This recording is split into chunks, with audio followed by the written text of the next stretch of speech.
Hello everyone, आप सभी को बहुत बहुत हार्दिक स्वागत करता हूं अपने यूट्यूब चैनल क्लास मॉनिटर में। आज मैं लेके आया हूं ग्रुप डी 2025 का फिजिक्स का जो सेट प्रैक्टिस है, साइंस का सेट प्रैक्टिस। उसमें हम लोग अगला जो चैप्टर है, चैप्टर वाइज के रूप में चौथा चैप्टर आज मैं लेके आया हूँ, विद्युत चुंबकत्व। और जो विविध से संबंधित जितने भी लास्ट में फिजिक्स का सवाल है, वो सारे सवाल जो प्रीवियस ईयर सवाल जो पूछा गया, फिजिक्स का सवाल जो कि ग्रुप डी में पूछा गया, वो सारे सवाल आपके सामने प्रस्तुत कर रहा हूँ। तो प्लीज अंत तक बने रहिएगा। 3 से 4 चैप्टर रहेगी, लगभग 200 प्लस एमसीक्यू सवाल रहेगी, तो प्लीज बने रहिएगा अंत तक। और नए हैं तो सब्सक्राइब जरूर कर लीजिएगा, बेल आइकन को जरूर दबा दीजिएगा। इससे पहले मैंने 3 लेक्चर ऑलरेडी अपलोड कर दिए हैं फिजिक्स का ही, वो भी एमसीक्यू के रूप में। बहुत सारे जो प्रीवियस ईयर सवाल, वो सारे सवाल, तो प्लीज वो नहीं देखे तो प्लेलिस्ट में जाके जरूर देखिएगा। चलिए, पहला हम लोग चैप्टर आते हैं, विद्युत इलेक्ट्रिसिटी से संबंधित जितने भी एमसीक्यू से संबंधित सवाल बनेंगे, जो पूछने की संभावना है और पूछी गई है, वही सवाल।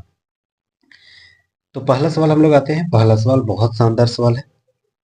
पहला सवाल बोल रहा है कि जब कांच की छड़ की रेशम से रगड़ा जाता है, तब छड़ ऋण आवेशित हो जाती है, धन आवेशित हो जाती है, उदासीन रहती है, या पहले ऋण आवेशित या फिर धन आवेशित क्या होती है। तो ऑप्शन के आधार पर देखा जाए तो जब कांच की छड़ को रेशम से रगड़ा जाता है तो धन आवेशित हो जाता है। ऑप्शन नंबर बी बिल्कुल राइट आंसर हो जाएगा, धन आवेशित। दूसरा सवाल है कि किसी आवेशित चालक का संपूर्ण आवेश किस पर रहता है। ऑप्शन है आपका आंतरिक पृष्ठ पर, बाहरी पृष्ठ पर, आंतरिक पृष्ठ व बाहरी पृष्ठ पर, या इनमें से कोई नहीं। तो याद रखना, किसी भी चालक का संपूर्ण आवेश जो है उसके बाहरी पृष्ठ में रहता है, ये याद रखना है, बाहरी पृष्ठ। ऑप्शन नंबर 2 बिल्कुल राइट आंसर हो जाएगा। नेक्स्ट आते हैं, दो विद्युत आवेशों के बीच लगने वाला जो बल है किस नियम से संबंधित है। ठीक है, बहुत शानदार सवाल है। तो याद रखना है, दो विद्युत आवेशों के बीच लगने वाला बल जो है वह कूलॉम के नियम से संबंधित है। ऑप्शन नंबर बी बिल्कुल राइट आंसर हो जाएगा, कूलॉम के नियम। अगला सवाल है, यदि दो विद्युत आवेशों के मध्य दूरी को आधा कर दिया जाए ओ तो उनके मध्य विद्युत बल का मान क्या हो जाएगा। दो विद्युत आवेशों के मध्य की दूरी को आधा कर दिया जाए तो उसके मध्य विद्युत बल का मान क्या हो जाएगा। तो याद रखना, बल का मान चौगुना हो जाएगा। ऑप्शन नंबर सी बिल्कुल राइट आंसर हो जाएगा, 4 गुना। अगला सवाल 5 नंबर की, समान आवेशों में क्या होती है। तो याद रखना, समान आवेशों में विकर्षण होती है, यानी एक दूसरे का प्रति जो है विकर्षण होती है। ठीक है, दूर भागती है। तो ऑप्शन नंबर सी बिल्कुल राइट आंसर हो जाएगा। चलिए अगला सवाल, वस्तुओं का आवेश उसके स्थानांतरण के फलस्वरूप है। याद रखना है, कौन वस्तु के आवेशन जो है उसके स्थानांतरण के फलस्वरूप है।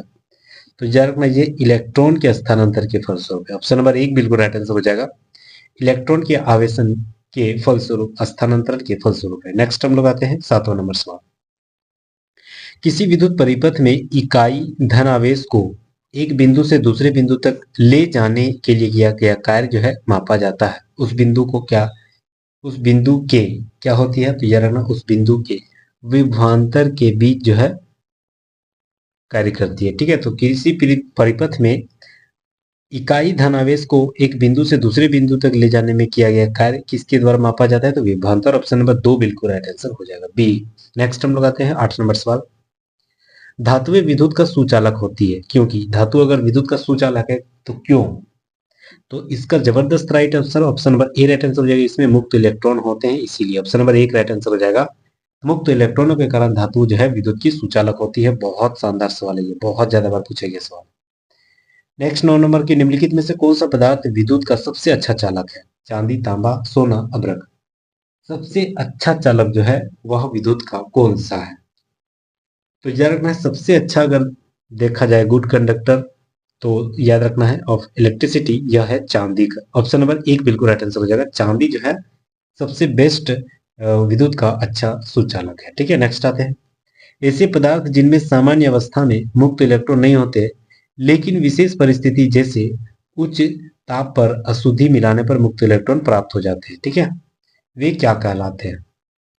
तो याद रखना, ये जो है अर्धचालक पदार्थ कहलाता है। ऑप्शन नंबर डी बिल्कुल राइट आंसर हो जाएगा। नेक्स्ट हम लोग आते हैं अगला सवाल 11 नंबर, ताप बढ़ाने पर चालक पदार्थों का विद्युत प्रतिरोध जो है विद्युत चालकता पर क्या प्रभाव पड़ता है। तो यह ना ताप बढ़ाने पर जो विद्युत प्रतिरोध बढ़ जाती है जबकि चालकता घट जाती है। ऑप्शन नंबर 1 बिल्कुल राइट आंसर हो जाएगा। नेक्स्ट हम लोग आते हैं 12 नंबर की, एम्पियर किसका मात्रक है? जबरदस्त सवाल। एम्पियर जो है वह किसका मात्रक है? तो यार ना एम्पियर जो है विद्युत धारा की ऐसा ही मात्रक है। ऑप्शन नंबर सी,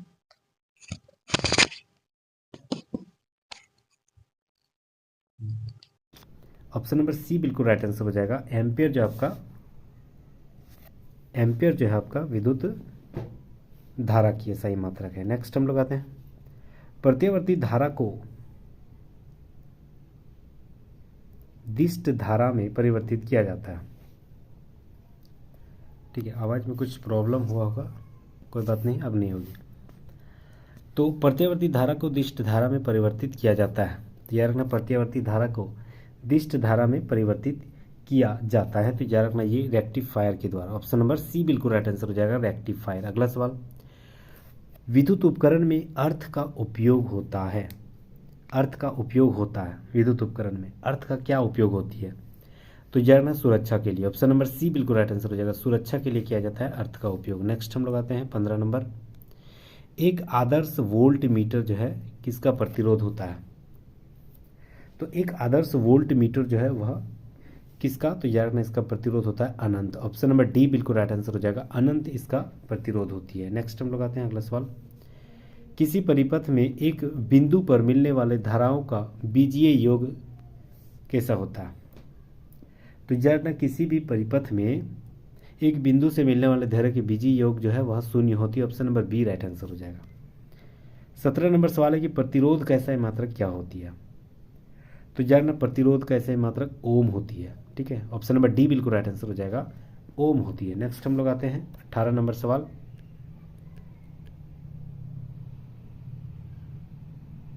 घरों में लगे पंखे, बल्ब आदि किस क्रम में लगे होते हैं? बहुत शानदार सवाल है।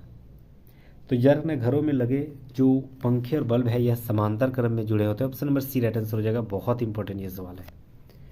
किसी चालक के सिरों के बीच जो विभवांतर है उसमें बहने वाले धारा जो है वह समानुपाती होती है, यह कौन सा नियम कहता है? तो यार ना यह ओम का नियम कहता है। किसी भी चालक के बीचों के सिरों के बीच जो विभवांतर है उसमें बहने वाली धारा के समानुपाती होती है, यह ओम का नियम कहता है। Option number D right answer हो जाएगा। 20 नंबर सवाल, यदि किसी तार की त्रिज्या जो है आधी कर दी जाए तो प्रतिरोध क्या हो जाएगा? जबरदस्त सवाल। तो यार ना किसी भी तार की त्रिज्या आधी कर दी जाए तो उसकी प्रतिरोध 1/16 गुना बढ़ जाएगा। ठीक है, ऑप्शन नंबर डी बिल्कुल राइट आंसर हो जाएगा, 1/16। अगला सवाल, विशिष्ट प्रतिरोध कैसे मात्रक क्या होती है? तो यार ना विशिष्ट प्रतिरोध कैसे मात्रक ओम मीटर होती है। ऑप्शन नंबर बी बिल्कुल राइट आंसर हो जाएगा, ओम मीटर। नेक्स्ट आते हैं 22 नंबर, एक सामान्य शुष्क सेल में विद्युत अपघटय क्या होते हैं? एक सामान्य शुष्क सेल में विद्युत अपघटय जो है अमोनियम क्लोराइड भी होता है, मैग्नीशियम डाइऑक्साइड भी होती है। तो ऑप्शन नंबर सी बिल्कुल राइट आंसर हो जाएगा, ए और बी दोनों। एक कार बैटरी में प्रयुक्त अपघटय कौन सी होती है? तो याद रखना कार बैटरी में किस अम्ल का इस्तेमाल करते हैं, वही सवाल किया गया। तो याद रखना सल्फ्यूरिक अम्ल का, H2SO4। ऑप्शन नंबर बी बिल्कुल राइट आंसर हो जाएगा। अगला सवाल है, शुष्क सेल क्या है? तो याद रखना शुष्क सेल जो है आपका प्राथमिक सेल है। ऑप्शन नंबर 1 राइट आंसर हो जाएगा, प्राथमिक सेल। 25 नंबर सवाल है कि लोहे के ऊपर जिंक का परत चढ़ाने को क्या कहा जाता है?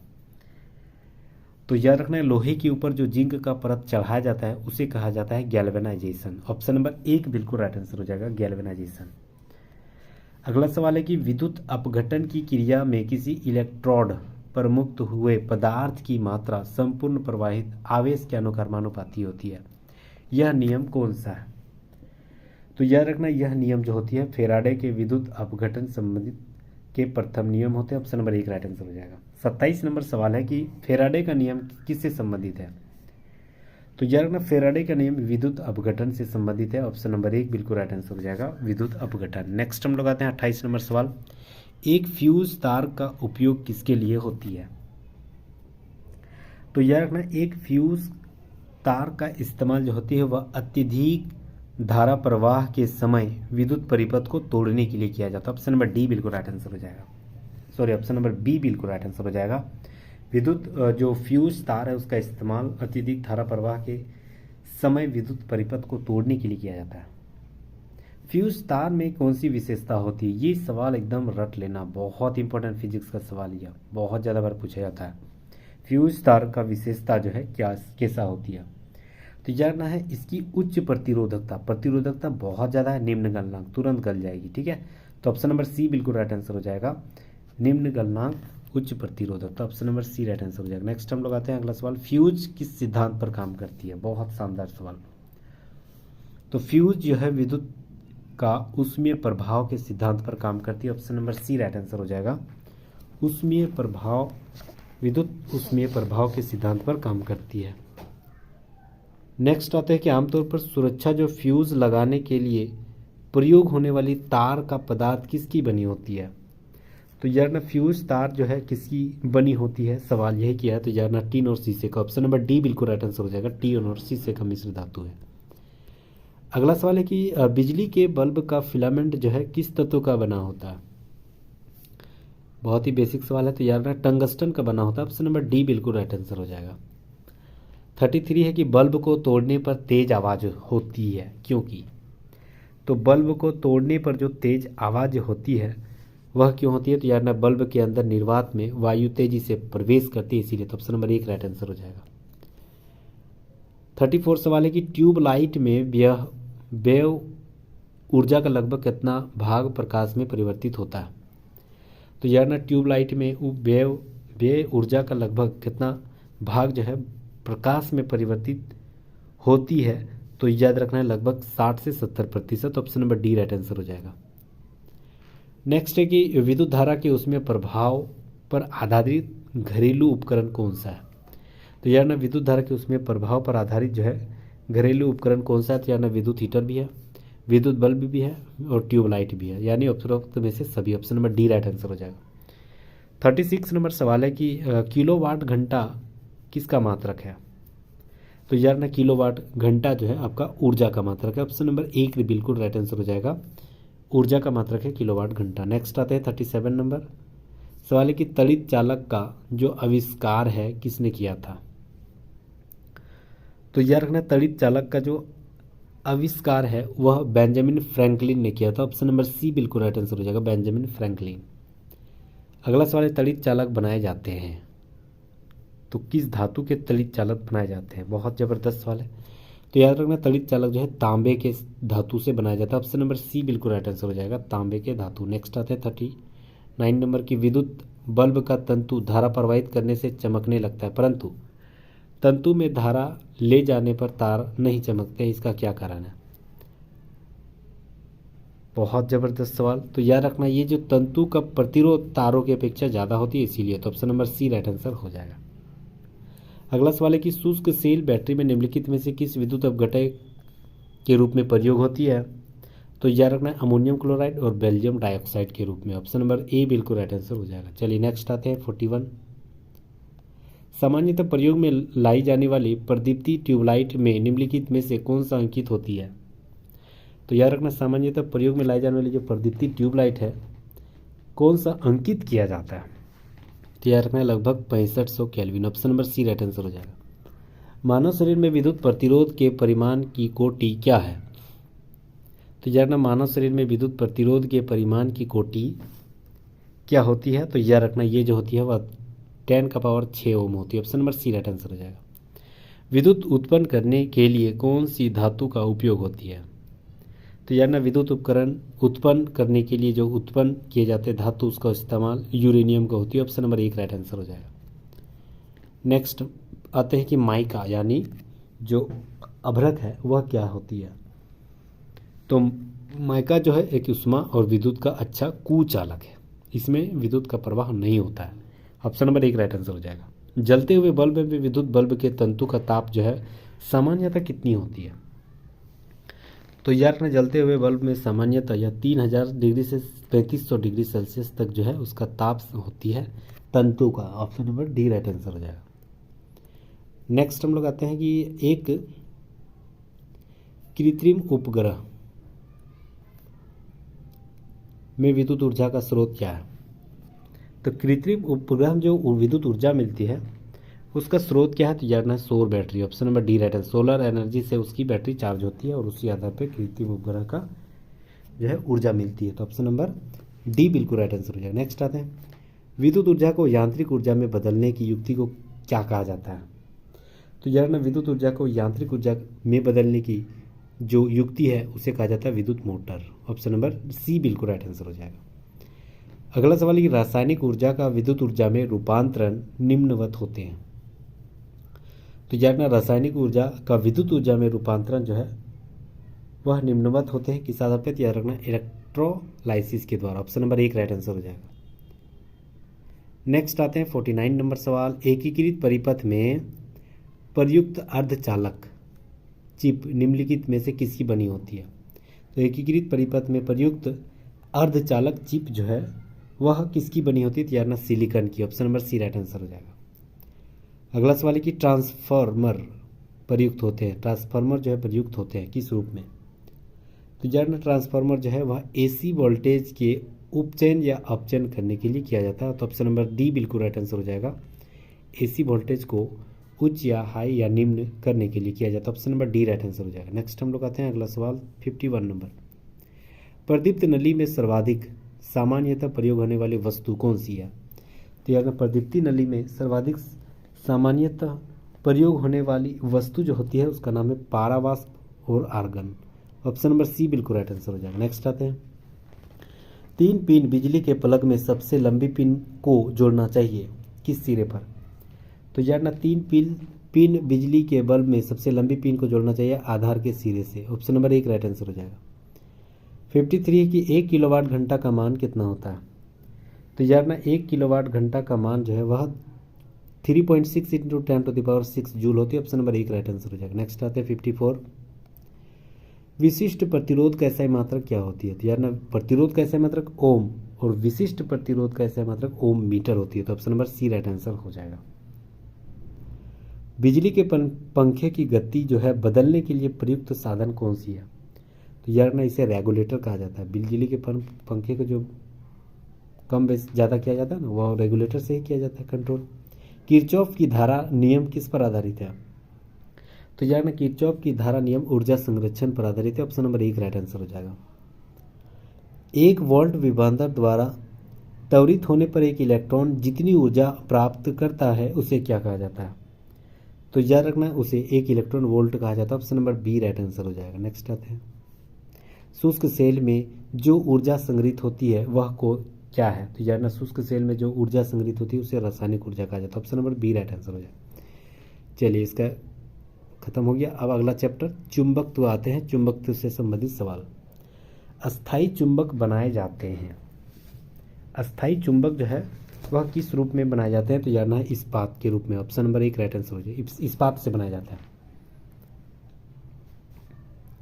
अगला सवाल है कि अस्थायी चुंबक बनाए जाते हैं। तो अस्थायी चुंबक जो है यह नर्म लोहे से बनाया जाता है। इंपॉर्टेंट, बहुत ही इंपॉर्टेंट सवाल है यह। किसी चुंबक की आकर्षण शक्ति सबसे अधिक कहाँ होती है? तो यार ना, किसी चुंबक की आकर्षण शक्ति दोनों किनारों में होती है। ऑप्शन नंबर एक राइट आंसर हो जाएगा। नेक्स्ट हम लोग आते हैं, किसी चुंबक के आकर्षण शक्ति सबसे कम कहाँ होती है? तो सबसे ज़्यादा किनारों में, तो सबसे कम मध्य में। Option number B right answer हो जाएगा। चुंबकीय क्षेत्र का मात्रक क्या होती है? तो यार ना, चुंबकीय क्षेत्र का मात्रक गॉस होती है। ऑप्शन नंबर एक राइट आंसर हो जाएगा। सॉरी, चुंबक फ्लक्स का मात्रक, चुंबक फ्लक्स का मात्रक है, इसका मात्रक क्या है? तो याद रखना है, चुंबक फ्लक्स का मात्रक वेबर पर मीटर स्क्वायर है। ऑप्शन नंबर एक राइट आंसर हो जाएगा। नेक्स्ट आते हैं, निम्नलिखित में से कौन लोह चुंबकीय पदार्थ नहीं है? तो कौन लोह चुंबकीय पदार्थ नहीं है? तांबा। Option number C right answer हो जाएगा। निम्नलिखित में से कौन अनुचुंबकीय पदार्थ है? तो यार ना, अनुचुंबकीय पदार्थ ऑक्सीजन है। Option number C right answer हो जाएगा।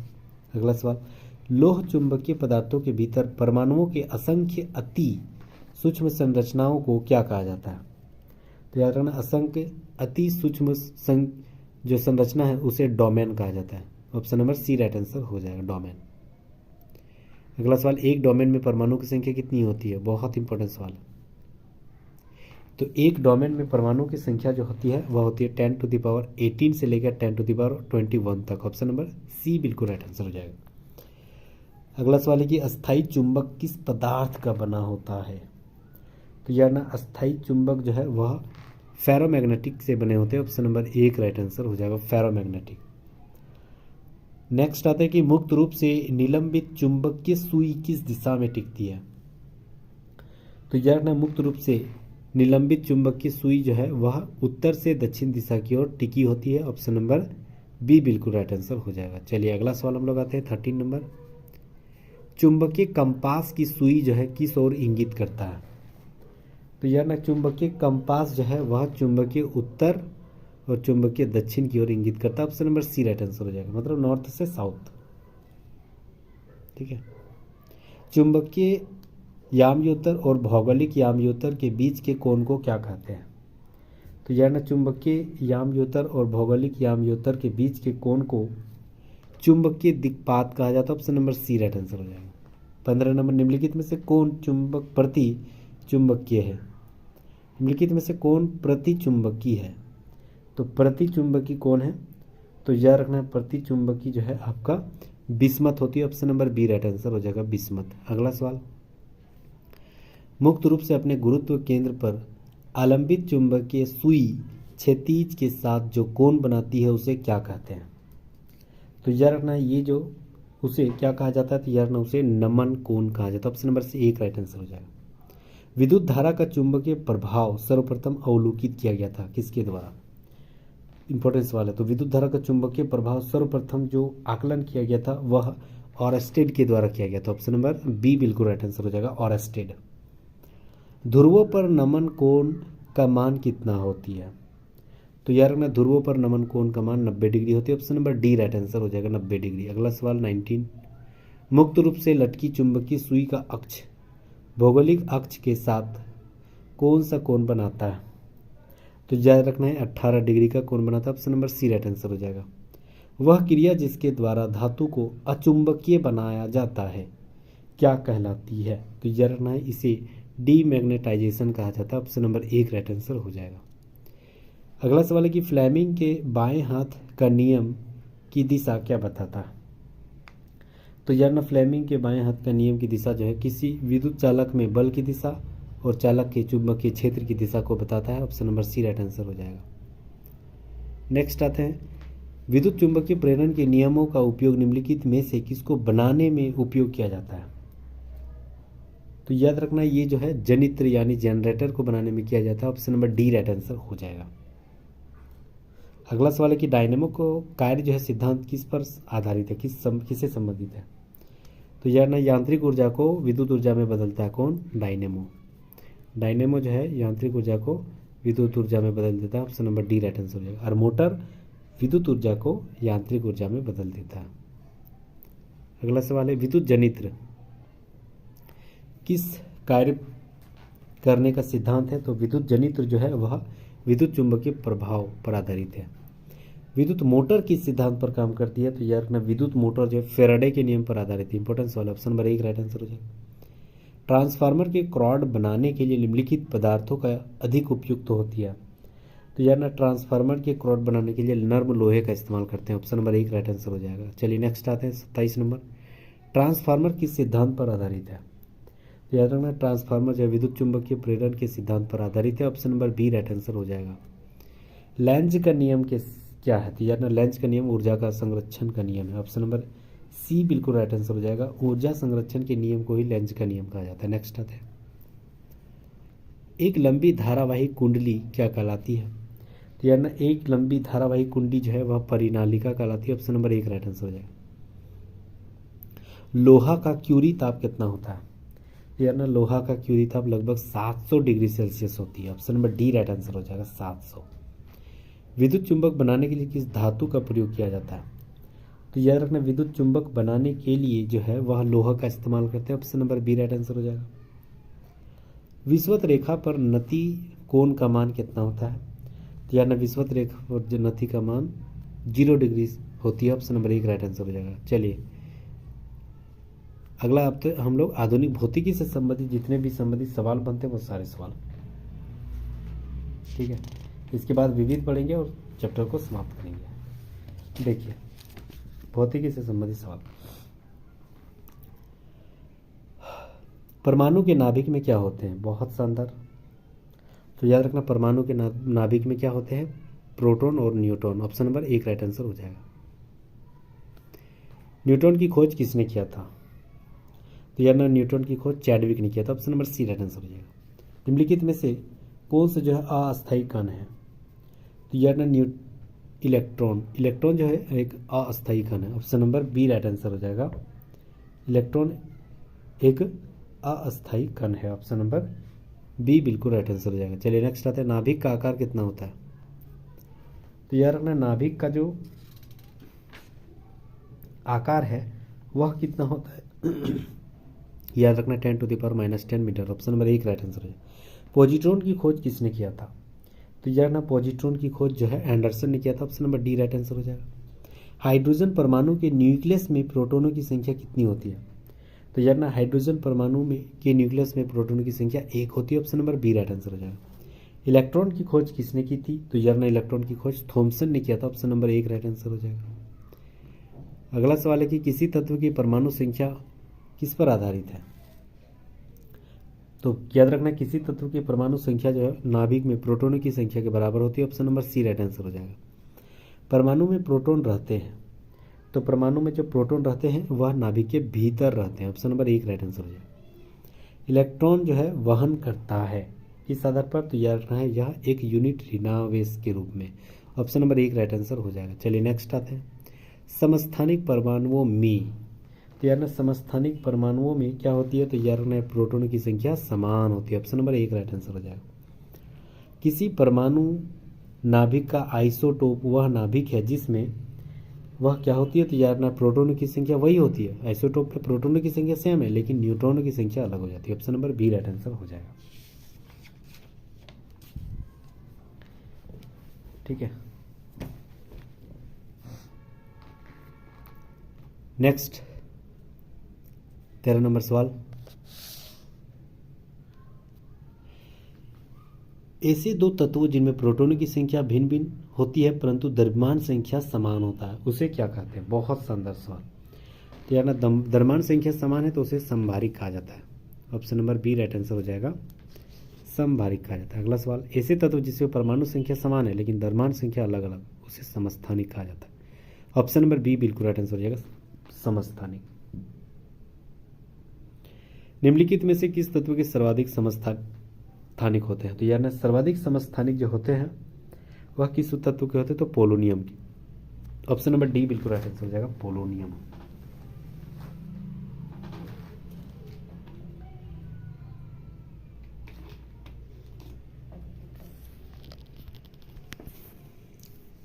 चलिए नेक्स्ट आते हैं, एक भारी नाभिक के दो हल्के नाभिकों में टूटने की प्रक्रिया को क्या कहा जाता है, तो याद रखना एक भारी नाभिक में दो हल्के नाभिकों में टूटने की प्रक्रिया को नाभिकीय विखंडन कहा जाता है। Option number B right answer हो जाएगा। ठीक है, नाभिकीय विखंडन। ठीक है, परमाणु बम किस सिद्धांत पर काम करती है, तो यार ना परमाणु बम जो है वह नाभिकीय विखंडन पर ही काम करती है, इसी सिद्धांत पर। Option number B right answer हो जाएगा। हाइड्रोजन बम किस सिद्धांत पर काम करती है, तो यार ना नाभिकीय संलयन पर। ऑप्शन नंबर 1 राइट आंसर हो जाएगा, नाभिकीय संलयन पर जो है हाइड्रोजन बम काम करती है। नेक्स्ट आते हैं, सबसे पहला नाभिकीय रिएक्टर किसने बनाया था, तो यार ना सबसे पहला नाभिकीय रिएक्टर जो है एनरिको फर्मी ने बनाया था। Option number D right answer हो जाएगा। सर्वप्राचीन सेल समूह की आयु जो है आंकी जाती है, तो यार ना सर्वप्राचीन सेल समूहों की आयु जो है वह किस आधार पर आंकी जाती है, तो यार ना जो है आर्गन विधि द्वारा, पोटेशियम आर्गन विधि द्वारा। ऑप्शन नंबर 1 राइट आंसर हो जाएगा।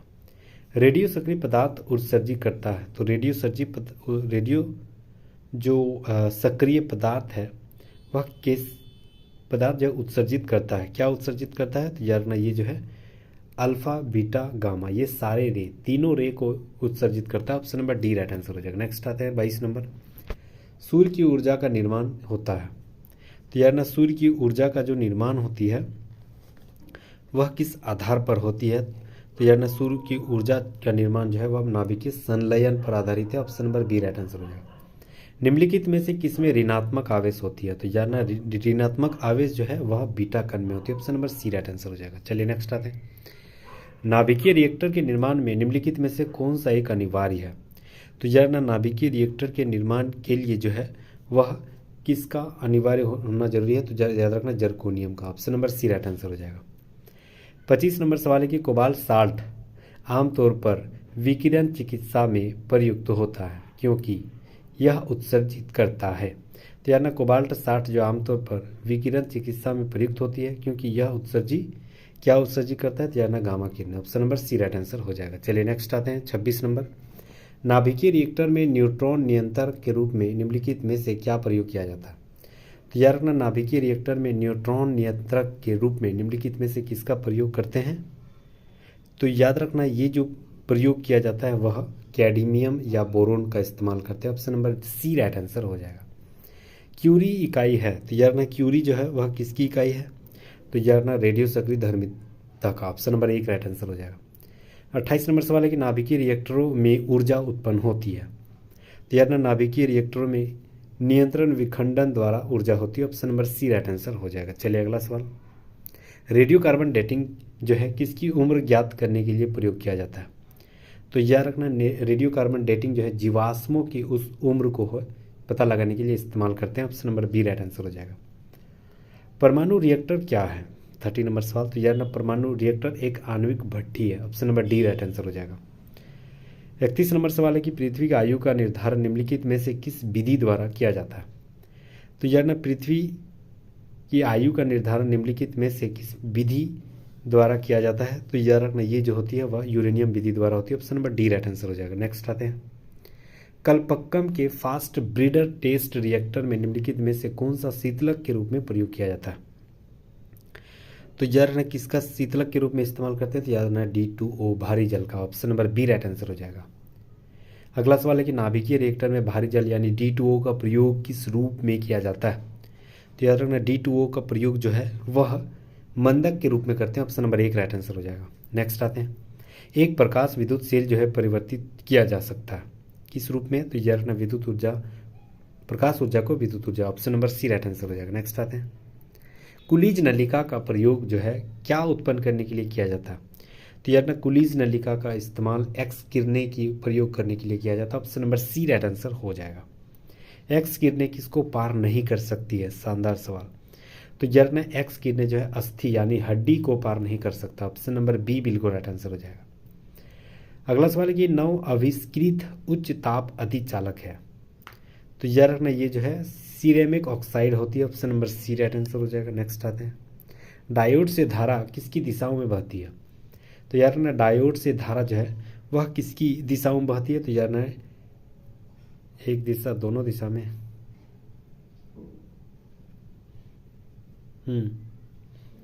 एक दिशा में बहती है। ऑप्शन नंबर 1 राइट आंसर यहाँ हो जाएगा। सिलिकॉन क्या है। तो यार ना सिलिकॉन जो होती है वह सेमीकंडक्टर होती है। Option number B right answer हो जाएगा। ट्रांजिस्टर के संविचरण में किस वस्तु का प्रयोग होता है। तो यार ना ट्रांजिस्टर में संविचरण में किस वस्तु का प्रयोग होता है, तो यार ना सिलिकॉन का। Option number C right answer हो जाएगा। अगला सवाल। NPN ट्रांजिस्टर PNP ट्रांजिस्टर की तुलना में श्रेष्ठ होते हैं क्योंकि।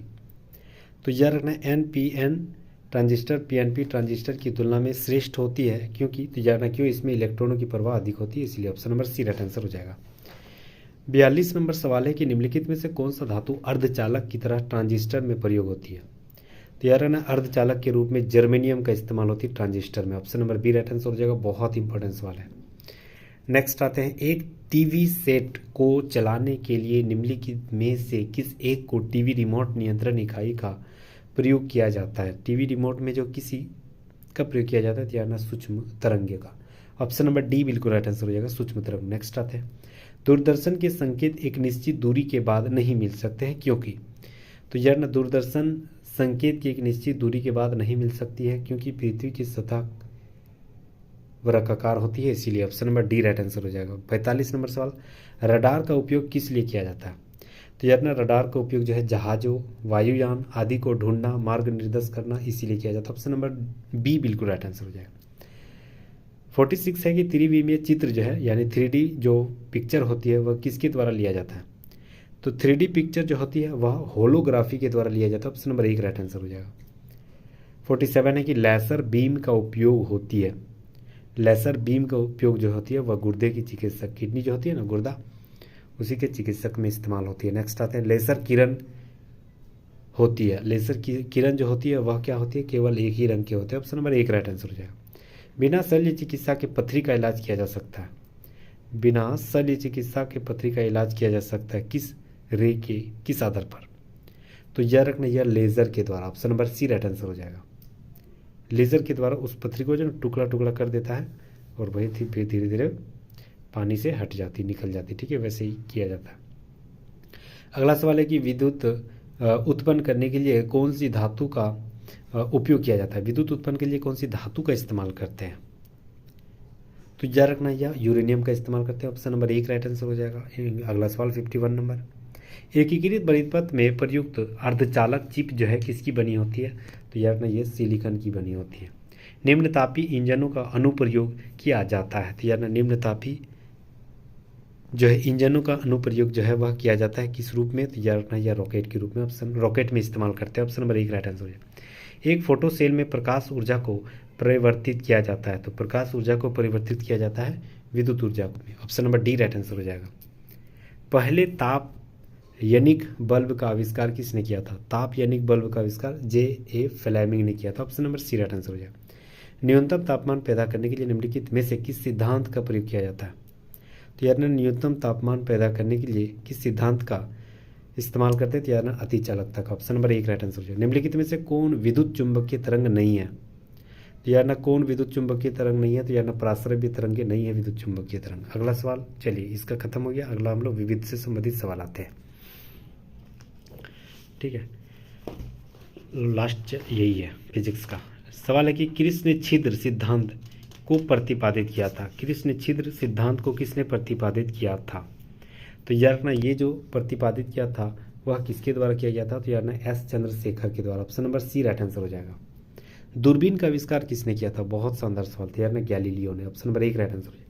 रडार का आविष्कार किसने किया था? तो यार ना रडार का आविष्कार टेलर एंड यंग ने किया था। देखिए आविष्कार से सवाल 3 सवाल डेफिनेटली बनेंगे हर एग्जाम में। ठीक है, गुरुत्वाकर्षण नियमों के आविष्कार कौन किया था? तो यार गुरुत्वाकर्षण नियमों का आविष्कार न्यूटन ने किया था। Option number B right answer हो जाएगा। नोबेल पुरस्कार अल्फ्रेड नोबेल के नाम से शुरू की गई, जिन्होंने क्या खोज किया था? तो यार इन्होंने जो है डायनामाइट की खोज की थी। Option number D right answer हो जाएगा। तड़ित चालक का आविष्कार किसने किया था? तो यार है बेंजामिन फ्रैंकलिन ने। Option number C right answer हो जाएगा। अगला सवाल है कि टेलीविजन का आविष्कार किसने किया था? तो यार टेलीविजन का आविष्कार जो है वह किसके द्वारा किया गया था? यार J.L. बेयर्ड के द्वारा। Option number C right answer हो जाएगा। राइट ब्रदर्स ने किसका आविष्कार किया था? तो यार राइट ब्रदर्स ने विमान की खोज की थी। Option number C right answer हो जाएगा। एक्सरे का आविष्कार किसने किया था? तो यार एक्सरे के आविष्कार रोंटजन ने किया था। Option number B right answer हो जाएगा। लॉ ऑफ फ्लोटिंग सिद्धांत किसने दी थी? तो यार लॉ ऑफ फ्लोटिंग सिद्धांत जो है आर्किमिडीज के सिद्धांत ने दिया था, आर्किमिडीज के द्वारा दिया गया था। Option number D right answer हो जाएगा। गैस इंजन की खोज किसने किया था? तो यार गैस इंजन की खोज जो है डैमलर ने किया था। Option number C right answer है। परमाणु बम का विकास जो है किसने किया? तो परमाणु बम का विकास जो है वह जो रॉबर्ट ओपेनहाइमर ने किया था। Option number B right answer हो जाएगा। 13 नंबर सवाल, प्रक्षेपास्त्र का विकास जो है किसने किया था? तो यार प्रक्षेपास्त्र का विकास जो है वर्न वॉन ब्रॉन ने किया था। ऑप्शन नंबर 1 राइट आंसर हो जाएगा। हाइड्रोजन बम किसने विकसित किया था? तो यार हाइड्रोजन बम जो है वह एडवर्ड टेलर ने विकसित किया था। Option number C right answer हो जाएगा।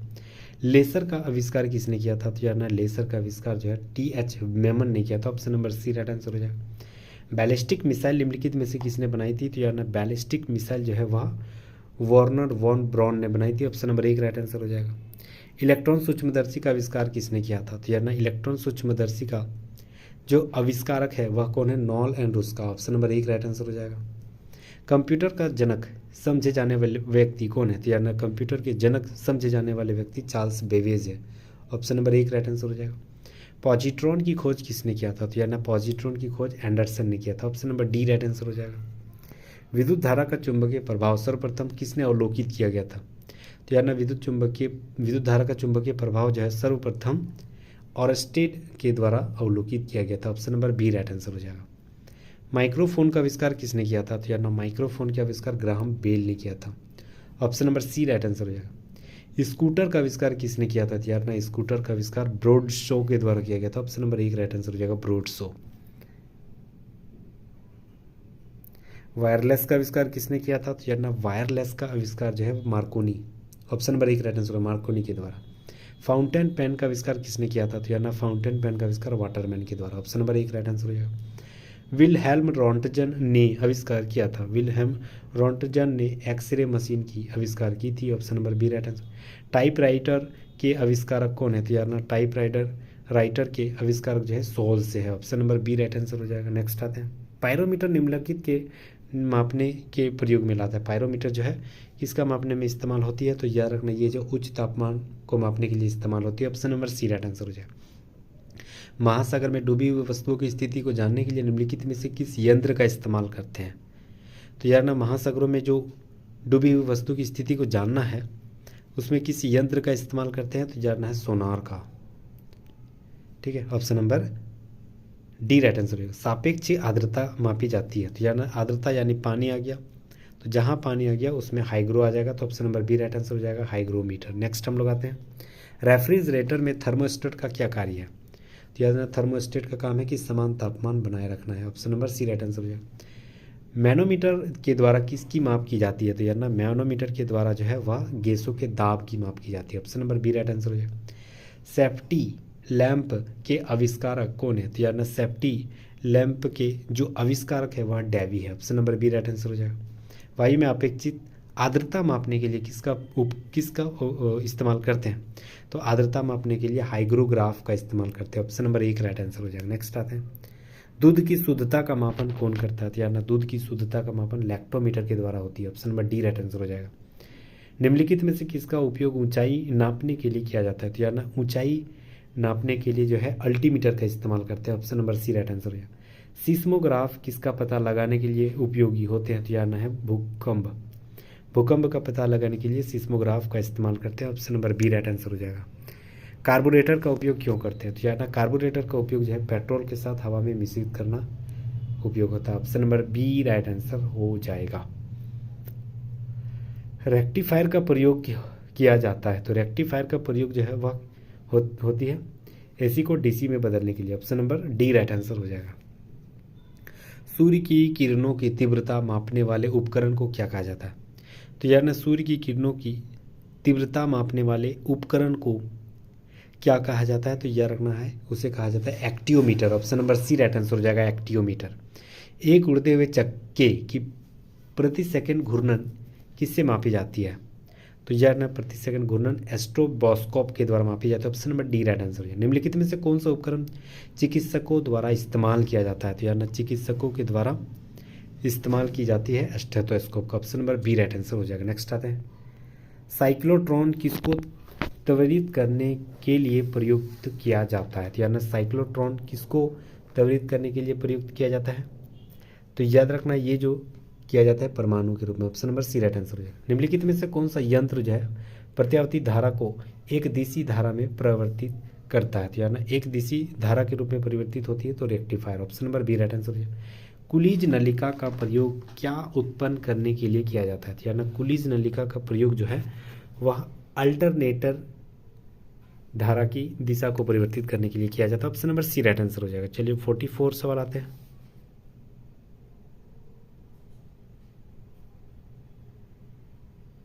सॉरी अल्टरनेटर कहाँ से बता दीजिए, ये तो इसका है ना, ये कुलीज नलिका का प्रयोग जो है क्या उत्पन्न करने के लिए किया जाता है? तो यार ना कुलीज नलिका का प्रयोग एक्स किरणें ना यहाँ हो जाएगा, एक्स किरणें, option number C right answer हो जाएगा। एक्सट्रीमली सॉरी यहाँ बता दिया। अगला सवाल है कि रिकॉर्ड करने और रिकॉर्ड की हुई डिटेक्शन को पुनः रिप्रोड्यूस करने के लिए प्रयुक्त उपकरण को क्या कहा जाता है? तो यार ना इसे कहा जाता है Dictaphone, option number B right answer हो जाएगा। ध्वनि की तीव्रता की मापने वाला यंत्र कौन सा है? तो यार ना ध्वनि की तीव्रता को मापने वाला यंत्र जो होती है वह ऑडियोमीटर होती है, option number D right answer हो जाएगा। फेदोमीटर द्वारा क्या मापा जाता है? तो यार ना फेदोमीटर के द्वारा जो है वह समुद्र की गहराई मापी जाती है, ऑप्शन नंबर 1 राइट आंसर हो जाएगा। इलेक्ट्रॉनिक कंप्यूटर का आविष्कार किसने किया था? तो यार ना इलेक्ट्रॉनिक कंप्यूटर का आविष्कार अलान एम ट्यूरिंग के द्वारा किया गया था, ऑप्शन नंबर 1 राइट आंसर हो जाएगा। व्हीटस्टोन ब्रिज से क्या मापा जाता है? तो यार ना व्हीटस्टोन ब्रिज से जो है प्रतिरोध मापा जाता है, option number C right answer हो जाएगा। अति लघु समय अंतरालों को सही मापने के लिए निम्नलिखित में से किसका प्रयोग किया जाता है? तो याद रखना है इसका प्रयोग जो है परमाणु घड़ियों का प्रयोग किया जाता है। Option number C right answer हो जाएगा। चलिए 51 नंबर, एक प्रकाश वर्ष जो है कितनी दूरी होती है, एक प्रकाश वर्ष में कितनी दूरी होती है? तो एक प्रकाश वर्ष में 9.46 इंटू 10⁻12 किलोमीटर होती है। Option number C right answer हो जाएगा। अगला सवाल, एक नैनोमीटर किसके बराबर होती है? एक नैनोमीटर जो है वह किसके बराबर होती है? तो यार 10⁻, सेंटीमीटर दे दिया तो 10⁻⁻7 हो जाएगा। Option number B right answer हो जाएगा। मीटर में रहता तो 10⁻⁻9 मीटर रहता है ना, सेंटीमीटर में दे दिया इसीलिए हो गया आपका 10⁻⁻7। 1 किलो कैलोरी उष्मा का मान होता है, तो यार 1 किलो कैलोरी उष्मा का मान कितना होता है? तो यार 4.2 into 10⁻³ joule. Option number C right answer हो जाएगा। 1 मेगावाट घंटा जो है किसके बराबर होती है? तो 1 मेगावाट घंटा जो 3.6 इंटू 10⁻9 जूल के बराबर होती है। 1 जूल किसके बराबर होती है? तो यार 1 जूल जो होती है वह 10⁻7 अर्ग के बराबर होती है। 1 नैनो सेकंड में कितने होते हैं? तो यार 1 नैनो सेकंड में जो है 10⁻⁻9 के सेकंड के बराबर होती है। Option number D right answer हो जाएगा। 1 एंगस्ट्रॉम में कितने मीटर होते हैं? तो याद रखना 1 एंगस्ट्रॉम जो है 10⁻10 मीटर के बराबर होती है। ऑप्शन नंबर 1 राइट आंसर हो जाएगा। एक अश्व शक्ति में कितने होते हैं वाट? तो याद रखना 1 अश्व शक्ति में 746 वाट होते हैं। Option number D right answer हो जाएगा। 1 माइक्रोन किसके बराबर होती है? तो 1 माइक्रोन जो है 1/1000 mm के बराबर होती है 1 micron. Option number C right answer हो जाएगा। 1 पिकोग्रामी किसके बराबर होती है? पिकोग्राम जो है वह किसके बराबर होती है? 10⁻12 ग्राम के बराबर। 1 किलोमीटर दूरी का तात्पर्य क्या है? 1 किलोमीटर बराबर 1000 metre. Option number C right answer. 1 nautical mile बराबर क्या होती है? तो यार 1 नॉटिकल मील बराबर जो समुद्री की दूरी मापी जाती है नॉटिकल मील के द्वारा मापी जाती है, तो लगभग 1857 मीटर होती है, यानी 1.85 किलोमीटर लगभग होती है। ठीक है, तो option number C right answer है। 1 फैदम किसके बराबर होती है? तो 1 फैदम जो है 1.80 किलोमीटर के बराबर होती है। Option number C right answer हो जाएगा। उसके बाद नेक्स्ट आते हैं कि 1 मील किसके बराबर होती है? तो 1 मील जो है 1.61 किलोमीटर के बराबर होती है। ऑप्शन नंबर 1 राइट आंसर हो जाएगा। 1 बैरल में कितने लीटर होते हैं? तो याद रखना 1 बैरल में जो है वह कितने लीटर होते हैं? 159। ऑप्शन नंबर 1 राइट आंसर हो जाएगा। 1 बार किसके बराबर होते हैं? तो याद रखना 1 बार जो है वह 10⁻5 पास्कल के बराबर होते हैं। Option number C right answer हो जाएगा।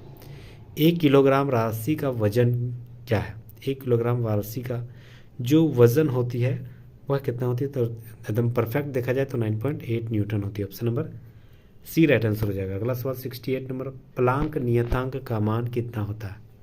तो प्लांक नियतांक का मान जो है वह 6.63 इंटू 10⁻34 जूल सेकंड के बराबर होता है। Option number B right answer हो जाएगा।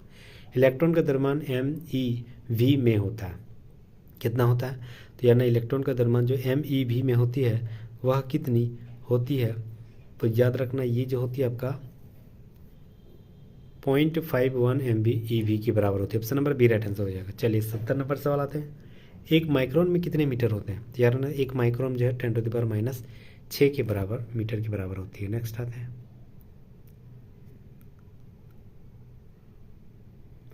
1 जूल में कितना कैलोरी होता है? तो यार ना 1 जूल में जो है वह 0.24 कैलोरी होती है। ऑप्शन नंबर 1 राइट आंसर हो जाएगा। ठीक है, चलिए रासायनिक ऊर्जा को विद्युत ऊर्जा में कौन परिवर्तित करता है? बहुत इंपॉर्टेंट और लास्ट वाला बहुत इंपॉर्टेंट सवाल। रासायनिक ऊर्जा को विद्युत ऊर्जा में परिवर्तित कौन करता है? तो याद रखना ये बैटरी करता है। Option number D right answer हो जाएगा। ठीक है, चलिए ये सारे रहा आपका आंसर कीज। तो बहुत ही ईजी वे में हम लोग देखे, बहुत सारे MCQ के रूप में जो कि प्रीवियस ईयर सवाल पूछा गया था। ठीक है, तो thank you so much guys, यहाँ तक बने रहने के लिए बहुत बहुत शुक्रिया। अगर आप नए हैं तो प्लीज़ सब्सक्राइब जरूर कर लीजिएगा, बेल आइकन को जरूर दबा दीजिएगा ताकि जितने भी नोटिफिकेशन जो अपलोडेड वीडियो के आधार पर दिया जाए सबसे पहले आपके पास नोटिफिकेशन पहुँचेगा। ठीक है, फिर मिलते हैं नेक्स्ट वीडियो में, तब तक जय हिंद। अगर आपको ये सारे PDF चाहिए तो प्लीज़ जो डिस्क्रिप्शन में टेलीग्राम का लिंक है उस पर फॉलो कीजिएगा, वहाँ सारे आपको PDF के रूप में जो है प्रोवाइड कर दी जाएगी। ठीक है, ये सारे फिजिक्स खत्म हो गया। अब हम लोग शुरुआत करेंगे केमिस्ट्री का। केमिस्ट्री से जितने भी MCQ सवाल चैप्टर वाइज है उस सारे को खत्म करेंगे। उसके बाद बायोलॉजी का, ठीक है, ऐसे ही खत्म कर देना टोटल बुक का। और ग्रुप डी का सेट प्रैक्टिस भी अलग से हम लोग एकदम ज़बरदस्त एक्सप्लेनेशन के साथ हम जो है बता रहे हैं, उसमें भी प्लेलिस्ट बना हुआ है। वो सारे 22 लेक्चर अभी तक हो चुकी है, वो सारे ज़रूर विजिट कीजिएगा, ठीक है। एनटीपीसी का भी सेट प्रैक्टिस के रूप में, ठीक है। तो उम्मीद कर रहा हूँ हमारी बातों को ज़रूर तवज्जो दीजिएगा। Thank you so much guys, फिर मिलते हैं नेक्स्ट वीडियो में, तब तक जय हिंद, थैंक यू अगैन।